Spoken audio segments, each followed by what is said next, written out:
The tow truck's diesel engine growled to a stop in front of Karen's pristine colonial home on Maple Ridge Drive. Hanging from its heavy chains was a bright blue Porta-Potty, swaying gently in the morning breeze. As the hydraulics whined and the portable toilet descended toward her award-winning rose garden, Karen burst through her front door.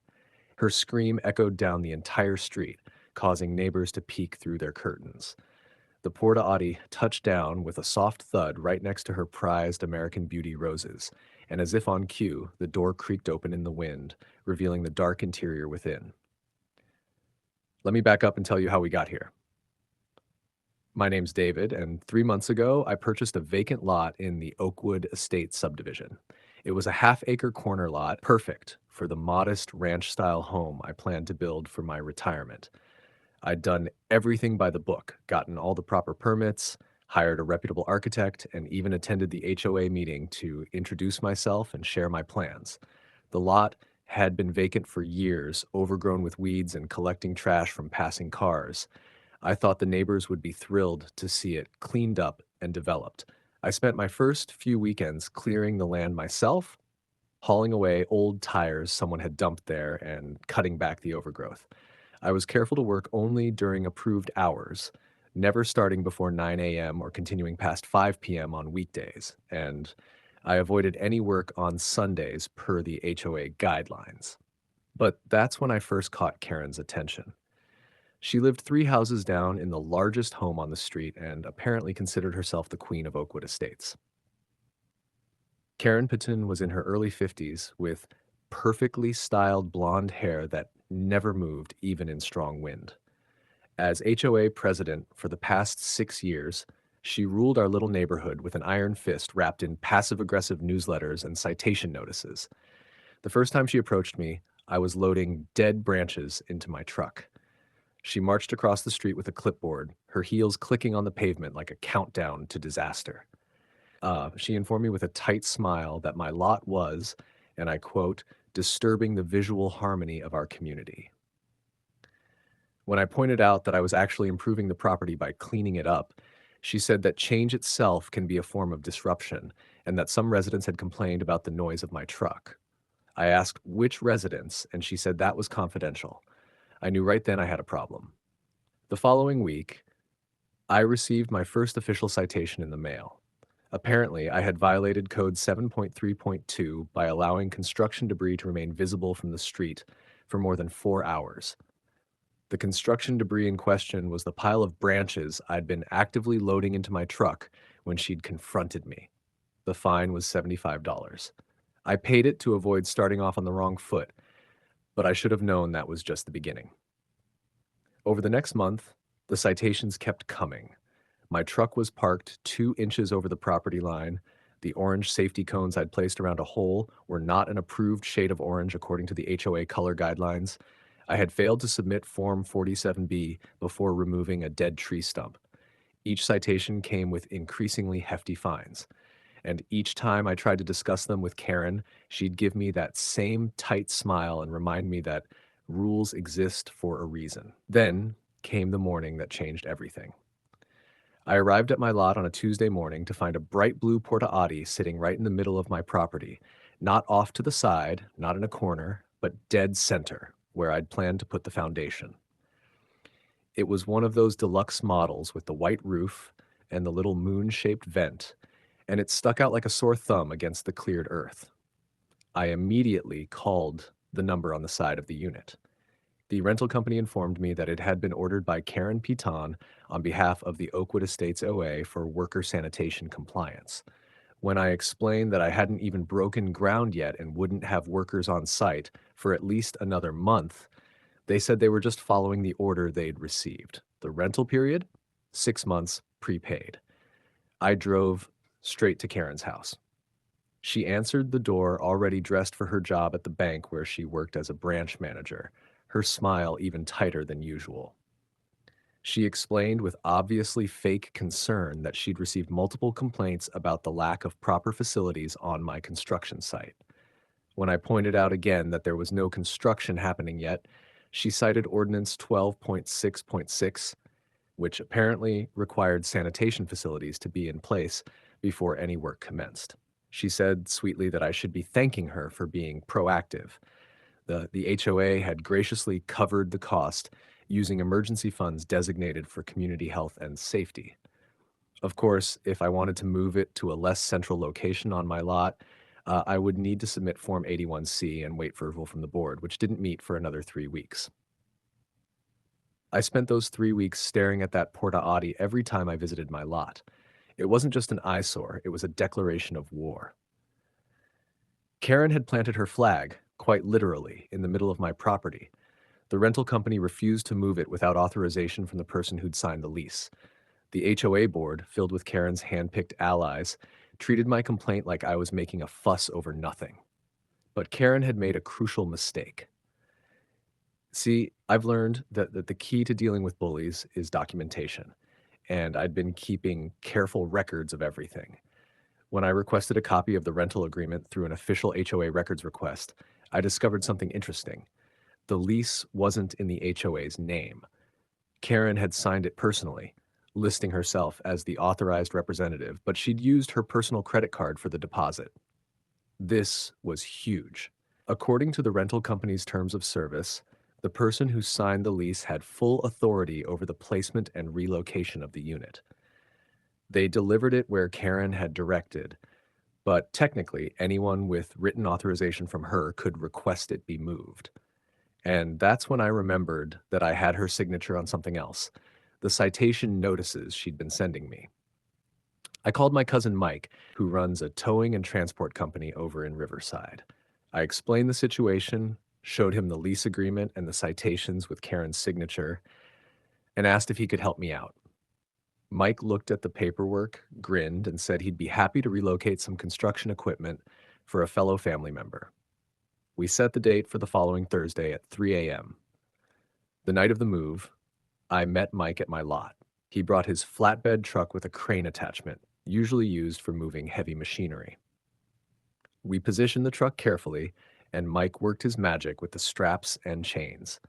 The Porta-Potty lifted off the ground as smoothly as if it were made of feathers.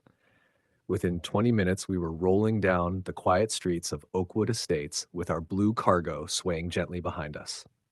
Karen's house sat on a corner lot with a sprawling front lawn that was her pride and joy. She'd won the HOA's Yard of the Month award so many times they'd named it after her. Her grass was cut in perfect diagonal stripes, and her rose garden had been featured in the local newspaper. We positioned the Porta-Potty right at the edge of her lawn, where it would be visible from the street, but still technically on her property. Mike lowered it down with surgical precision, placing it just 18 inches from her favorite David Austin roses. As a final touch, he brought a small solar-powered light that he attached to the roof, ensuring the portable toilet would have a gentle blue glow throughout the night. Um, we took photos for documentation, and I made sure to get close-ups showing it was properly positioned on her property, not blocking any sidewalks or violating any codes I could think of. The next morning, I was already parked across the street at 6:45 a.m., sipping coffee from my thermos and waiting. Karen emerged at exactly 7 a.m., as she did every weekday, dressed for work and carrying her designer purse. She made it halfway to her car before she saw it. The scream that followed was everything I'd hoped for, and more. She stood frozen for a full 10 seconds, her mouth open, before rushing toward the Porta-Potty as if she could make it disappear through sheer force of will. Within minutes, her phone was out, and she was pacing her driveway, gesticulating wildly as she spoke. I could guess who she was calling: the rental company, the police, the HOA board members, anyone who might help her. But here's the beautiful thing about karma: sometimes it comes with documentation. When the rental company checked their records, they confirmed that yes, Karen Piton had full authority over the unit's placement. When she sputtered that she hadn't authorized this, they pointed out that someone with her signature had requested the relocation. By 8 a.m., half the neighborhood had driven by to gawk. Mrs. Henderson from 2 doors down actually stopped her morning walk to take a photo. Karen, now late for work, was practically vibrating with rage as she waited for someone, anyone, to come remove the offending structure. But the rental company informed her that relocation would require an additional fee, and since the unit was no longer in its original location, she'd need to pay in advance. The police arrived around 9 a.m., and I watched from my lot as Karen gestured frantically, pointing between her house and my property. The officer took notes, nodded sympathetically, but ultimately shrugged. The Porta-Potty was on her property, the lease was in her name, and there was no evidence of criminal activity. It was, he explained, a civil matter. That evening's emergency HOA board meeting was the most attended in Oakwood Estates' history. Word had spread quickly, and the community room at the clubhouse was packed. Karen presided over the meeting with her jaw clenched so tight I worried she might crack a tooth. The Porta-Potty issue was, naturally, the first item on the agenda. Karen presented her version of events, claiming I had maliciously vandalized her property by placing the unit on her lawn. She demanded the HOA take immediate action, including filing a lawsuit and imposing the maximum fine allowed under our bylaws. But then something unexpected happened. Tom Morrison, a board member who'd always seemed to rubber stamp Karen's decisions, asked to see the original paperwork for the Porta-Potty rental. As the documents were passed around, the mood in the room shifted. Residents began asking uncomfortable questions. Why had Karen used her personal credit card for an HOA expense? Why had she placed the unit on my property without board approval? Where exactly had the emergency funds she'd mentioned come from? Karen's responses grew increasingly flustered, and for the first time since I'd moved to Oakwood Estates, I saw cracks in her armor. Margaret Chen, the HOA treasurer, pulled out her laptop and began reviewing the association's financial records right there in the meeting. Her frown deepened as she scrolled through the spreadsheets. She announced that she couldn't find any board authorization for the Porta-Potty rental, nor could she locate the emergency fund withdrawal Karen had mentioned. The room buzzed with whispers. Then, 80-year-old Mr. Petrov, who'd lived in Oakwood Estates since it was built, stood up slowly. In his thick Russian accent, he declared that he'd been waiting 20 years for someone to stand up to what he called the tiny dictator. The room erupted in nervous laughter, and suddenly everyone was talking at once. Complaints about Karen's heavy-handed leadership style poured out like water from a broken dam. By the end of the meeting, 3 things had been decided. First, the HOA would not take any action against me regarding the Porta-Potty situation. Second, a full audit of the association's finances would be conducted immediately. And third, a special election would be held in 2 weeks to vote on whether Karen should remain as HOA president. Karen sat at the board table, her face alternating between red and white as her carefully constructed kingdom crumbled around her. The Porta-Potty remained on Karen's lawn for exactly 17 days. Each morning, she'd emerge from her house and glare at it like it might spontaneously combust. She tried everything, calling different towing companies who all said they couldn't touch it without the rental company's permission, trying to get the city to declare it a health hazard even though it had never been used, even attempting to push it off her property herself one evening, which several neighbors filmed from their windows. The rental company, meanwhile, held firm. The outstanding balance for early termination and relocation was $847. They explained repeatedly that the contract was ironclad, and until the balance was paid, the unit would remain where it was.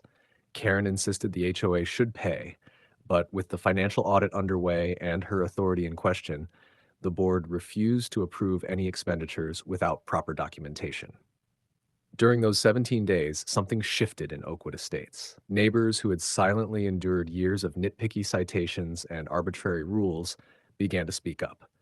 The special election ballot included not just the vote on Karen's presidency, but also several amendments to limit the HOA's power and require greater transparency. Campaign signs appeared in yards, something that would have earned an immediate citation just weeks before.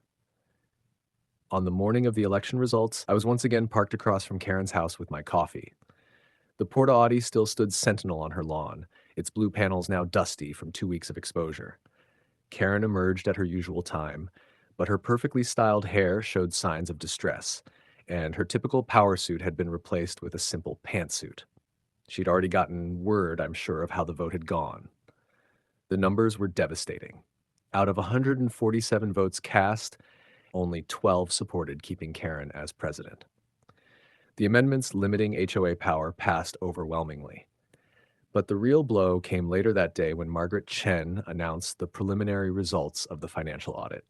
It seemed Karen had been using HOA funds as her personal petty cash box for years, disguising personal expenses as community improvements.